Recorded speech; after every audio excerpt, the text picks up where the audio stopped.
Bonjour à tous et à tous, bonjour à tous les suiveurs et à tous les inconditionnels de Grégoire Omnisso. Je vous souhaite de passer une excellente semaine de football avec la double confrontation Sénégal-Guinée-Bissau. Donc, Guinée-Bissau va jouer le premier match le 11 ici au stade Lat Dior de Thiès. Donc, match ça sera avec un public limité. Gars, on huis clos, mais avec un public limité. Donc, il y aura du public pour soutenir les Lions du Sénégal. Ensuite, nous allons Guinée-Bissau pour jouer le 15 le match retour face au Diouf de la Guinée-Bissau. Mais wax nañ sélection bi Aliou sélectionné ay joueurs gars yi nee nañ bon liste bi gars yi d'accord nañ ci bëriwul ay critiques trop mais le problème c'est la tactique. Aliou Cissé comment il va jouer, parce que le problème d'Aliou Cissé c'est de faire jouer l'équipe nationale du Sénégal te pour nga football équipe il faut nga def tactique boo xam ne dina permettre joueurs yi jouer épanouir mais problème Aliou Cissé mooy joueurs yi ñuy football seen club doon ko footballoo fii équipe nationale du Sénégal et ça c'est un grand problème parce que joueur bi day manque ay réflexes li muy am club chaque jour chaque semaine chaque week-end boo ko indee footballoo ko beneen poste boo xam ne classiquement moom la doon jouer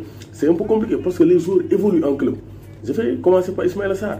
Sarr il évolue en pointe maintenant avec un système 3-5-2 moom ak Andy Gray ñoom ñooy taxaw ci kaw avec une ligne de 5 milieux de terrain Femenia Garner Etienne Campou Cleverley ak Sema ñoom ñooy nekk seen ginnaaw. Sarr il évolue en pointe moo tax il est décisif, il a marqué pour l'instant 3 buts, il est en forme. Krépin Diatta il ne joue pas numéro 10 à Bruges, il joue sur l'aile 4-3-3 moom mu joué ci aile bi sinon il joue piston. Krépin Diatta à Bruges il joue sur les ailes. Donc pourquoi Aliou Cissé bu ñëwee fii di ko football au milieu axial, donc il manque de réflexe.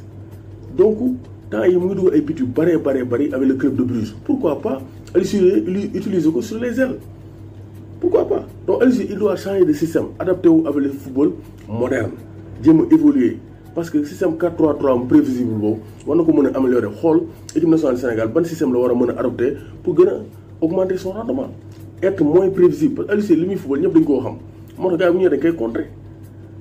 Un entraîneur doit avoir plusieurs tactiques.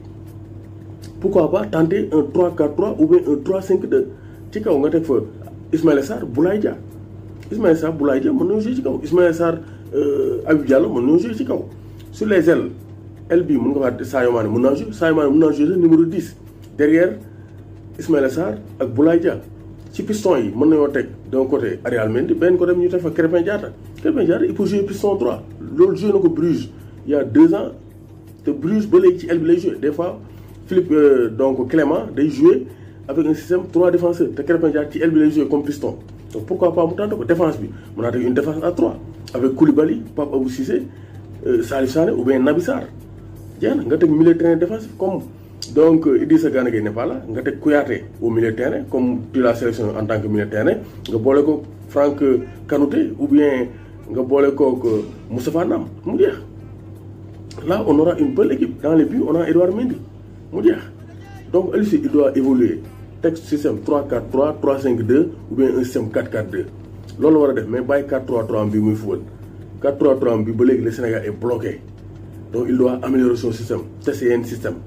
Voilà. Parce qu'Ismaïla Sarr actuellement il joue en pointe, attaque les jeux à 2. Donc pourquoi pas mu tester ko loolu, parce qu'Ismaïla Sarr c'est un attaquant, loolu wax naa ko daaw. Contre Liverpool bi muy rey waa Liverpool en février il a joué comme attaquant.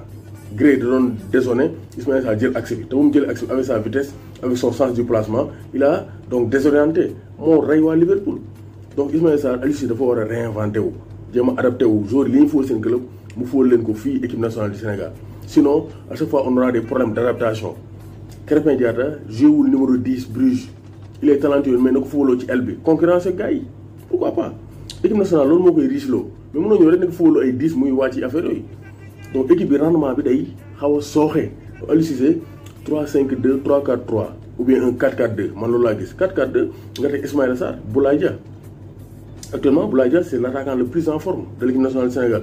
Gauche nga teg Sadio Mané, droite nga teg fa Krépin Diatta, milieu de terrain nga teg 2 Kouyaté comme woo nga ko milieu de terrain défensif nga boole koog Naam wala nga boole koog donc Franck Kanouté parce que Kanouté il peut être créateur mën naa nekk ci kanam.